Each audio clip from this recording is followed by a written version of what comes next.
Sudah sewajarnya sebagai orang percaya, tiap-tiap hari kita alami adanya pekerjaan api Roh Kudus yang terus berkobar di hati kita. Ketika kita terus menjaga api Roh Kudus terus bekerja dalam batin kita, maka akan ada beberapa hal yang bisa kita rasakan. 1. Api rohnya akan membakar ketidakakuratan dalam batin kita. Coba dekatkan sesuatu barang kepada api. Apapun yang ada di dekat api pasti akan dibakar habis. Bahkan logam pun bisa melumer oleh api. Tinggal tergantung intensitasnya. Demikian pula hidup kita. Sampah rohani pasti akan terbakar. Kebekuan hati akan mencair dan segala bentuk kedagingan bakal terbakar. Bahkan hati yang paling keras pun akan mulai membara, merekah, dan lumer di dalam kobaran apinya. Namun perhatikan intensitasnya. Semakin kita gosok, akan semakin kuat intensitasnya. Jika kita merasa keyakinan yang lama masih saja melekat, sulit diubah, gosokkan firman semakin kuat.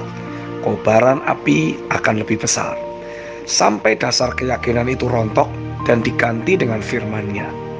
Saat itulah kita rasakan ada pekerjaan roh iman yang bekerja dalam batin kita.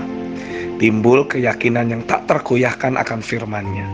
Dengan iman kita akan mampu menaklukkan segala kelemahan dan keterbatasan kita. Yang kedua, api rohnya akan mudah menular ke orang-orang yang ada di sekitarnya. Ketika kita membawa api Roh Kudus, sudah menjadi nature api untuk membakar habis apa yang ada. Semakin berkobar, api akan menjilat, berpindah menular kepada orang-orang lain. Lukas 24 ayat 32-34 dan Kisah Rasul pasal yang kedua. Mungkin kita orang yang paling suam, masih banyak air-air keduniawian, dan apabila kita bawa diri kita dekat dengan api, pasti segala air-air kotor itu akan menguap menjadi kering, dan kita pun berubah menjadi material yang mudah terbakar. Pastikan pekerjaan firman dan roh terus berkobar dalam diri kita. Dan lihatlah orang-orang yang di sekitar akan mulai terpengaruh dengan keberadaan kita. Kalau kita dipenuhi roh yang lapar dan haus akan Tuhan, maka roh yang lapar dan haus tersebut akan menular kepada yang lain. Ketika roh iman bekerja dalam diri kita, iman orang lain juga akan mulai terbangun secara nyata. Yang ketiga, ada nyala terang yang semakin terlihat. Api Roh Kudus akan mulai menyalakan pelita di dalam batin kita. Saat pelita menyala, akan menghasilkan terang. Kita pun akan menerima instruksi, arahan, atau dorongan Roh Kudus yang membuat kita tahu apa yang harus kita lakukan dalam keseharian kita. Kita jadi semakin mudah dituntun oleh rohnya dan berjalan semakin akurat setiap harinya. Pelita yang menyala akan mengkondisikan kita untuk tidak lagi memperhitungkan untung rugi untuk melebur ke dalam rumah rohani. Roh Kudus membuat cinta kita akan rumahnya menghanguskan kita. Di sisi lain, kehidupan kita akan memunculkan terang Kristus. Yesaya pasal 60 ayat 1-3. Ada buah-buah roh yang mulai termanifestasi.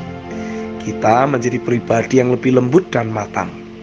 Kita dipenuhi kasih-Nya sehingga tidak mudah tergores. Ketika bersinggungan dengan saudara atau sesama kita, kita menjadi pribadi yang mudah mengampuni dan melupakan ketika ada orang yang bersalah kepada kita. Ini bukan sesuatu yang dibuat-buat atau diusahakan dengan kekuatan diri sendiri, tapi karena anugerah-Nya mengubah kita menjadi pribadi yang berbeda, lebih baik dari sebelumnya. Kehidupan kita pun akan semakin efektif dan berdaya guna bagi kerajaan-Nya. Tidak lagi mengejar posisi, tapi lebih mengutamakan fungsi.